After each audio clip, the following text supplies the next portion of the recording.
আসসালামু আলাইকুম শেখ। আসসালাম রহমতুল্লাহ বরকাত। জি। শেখ, আমার প্রশ্ন হলো যে হিসনুল মুসলিমের সকাল সন্ধ্যা বা সকাল বিকালে যে জিকির গুলো আছে ওইগুলো কি সহি? আর এগুলো বিকাল সকাল বিকাল দিয়ে আছে, অথবা বিকালে যদি না পড়তে পারে তাহলে কি সন্ধ্যায় পড়তে পারবো? উম, হিসনুল মুসলিমে যে জিকির আজকার গুলি আছে সবগুলি সহি। আমি হিসনুল মুসলিম পড়ে দেখেছি, প্রায়গুলি সহি, কিন্তু কিছু জয়ীফ আছে। কিছু জয়ীফ আছে যেগুলো হয়তো যে লেখক লিখেছেন তানি রাহিমাহুল্লাহ, তার কাছে হয়তো আমলযোগ্য।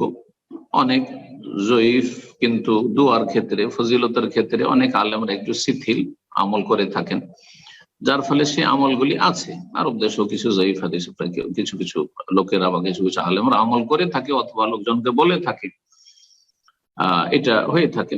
সেই জন্য কিছু জয়ীফ জিকির আজকার আছে হিসনুল মুসলিম। জি। কিন্তু অধিকাংশ সহি, অধিকাংশই সহি। জি। আর বাকি কথা হলো যে বলছেন যে যদি সন্ধ্যা বা সকাল সন্ধ্যার জিকির, সকালের জিকির সকালবেলায় করতে হবে, ফজরের পর থেকে শুরু করে সকালবেলা করে নিতে হবে, আর ফজরের পরে পরই করে নেওয়াটা হচ্ছে উত্তম সুন্নাত।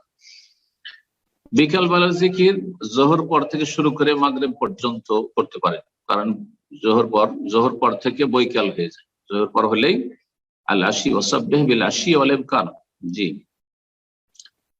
তো কোরআন কারিমে যেভাবে সকাল বিকাল তাসবিহ তাহলিলের কথা বলা হয়েছে, বিভিন্ন আয়াতে বা জিকির আজকার কথা বলা হয়েছে, তাতে এর অন্তর্ভুক্ত হচ্ছে আপনি জোহর পর করতে পারেন, আসর পর, আসর পর সবচাইতে উত্তম হচ্ছে আসর থেকে মাগরিবের মাঝখানে, আসর পরে পর করে নেন। কিছু আলমারা বলছেন না, মাগরিব পর করা যাবে না, তখন রাত হয়ে গেল, তখন আর ওই বৈকাল থাকলো না।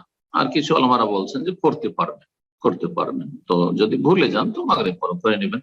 কিন্তু উত্তম হচ্ছে যে দিনের বেলাতেই করে নেবেন, আর সেটা আসর থেকে মাগরিবের মধ্যে হলে বেশি উত্তম। আল্লাহ তাআলা আলাম।